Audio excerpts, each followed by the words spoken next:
तो गाइस, जिस उम्र में हम जैसे लौंडे झूठ बोलने पे झूठ बोलना पाप है, गले के अंदर सांप है, काली माता आएगी गला काट ले जाएगी। गाते थे ना, उसी उम्र में इस बच्चे को तो देखो बदमाश बना घूम रहा है। छोटा मोटा बदमाश नहीं, रील्स का बदमाश। लोग कहते हैं तू हंसता नहीं, शेर हंसते हुए जचता नहीं। शेर बता रहा अपने आप को। वैसे शेर वाली एक खूबी तो है इसके अंदर, शेर भी खुले में हंसता है, और इसका तो तुम्हें पता ही है।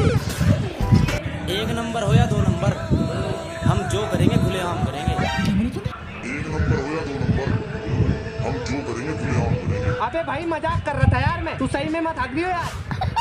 मैं पागल नहीं जिद्दी हूँ, और जिद्दियों का कोई अस्पताल नहीं होता। हाँ, अस्पताल नहीं पागल खाना होता है।